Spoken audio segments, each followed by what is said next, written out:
Here's WJR's Kevin Dietz.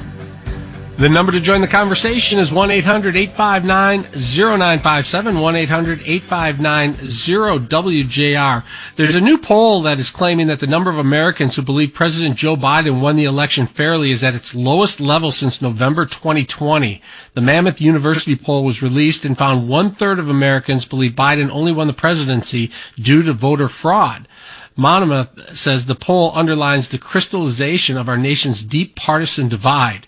And then there's this. Donald Trump says he has not conceded the November election. In a new interview, the former president said, "I never admitted to defeat."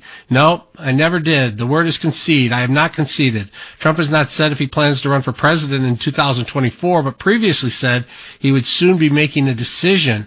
Would you want Donald Trump to run again? Give us a call, 1-800-859-0957, 1-800-859-0WJR.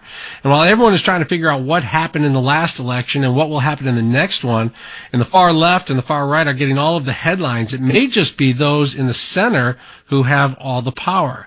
Joining us now to talk about that is David Dulio, Oakland University professor of political science. David, welcome to the show.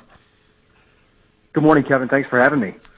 Yeah, you bet. We just heard in the news break, Republicans saying that the Democrats are trying to do everything they can to change the rules to make sure that the Republicans can never win again. And we heard the Democrats say that the Republicans are doing everything they can to suppress the vote.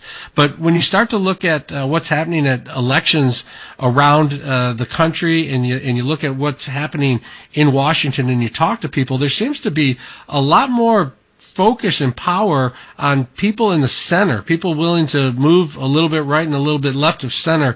What are you seeing out there as it pertains to this issue?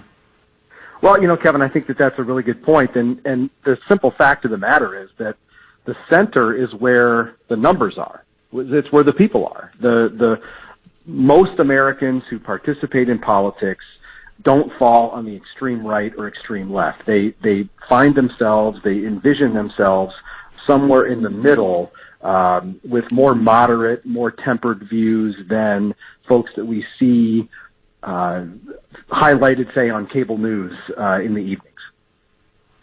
Yeah, it certainly seems that people further right and further left are getting all the sound bites and triggering most of the conversations that people have. But when you look at the Senate, you have Joe Manchin, a Democrat, West Virginia. I mean, he's really becoming quite powerful. Joe Manchin has been the most important person in Washington for several months now, really since early January, when those two Senate runoffs in Georgia were won by Democrats, and it produced that 50-50 Senate that we see, where Joe Manchin is really the key to anything that the Democratic Party wants to do, whether it be through, say, budget reconciliation, maybe an upcoming infrastructure bill, and of course the big debate is about whether or not the Democrats will try to change the Senate rules to do away with the filibuster or weaken the filibuster. Manchin has been the most out front, saying that he's not open to that. But some reporting in the last couple of days seems to indicate, at least from NBC, that there are more Democrats than just Manchin and Kristen Sinema from Arizona who are skeptical at best about changing those rules.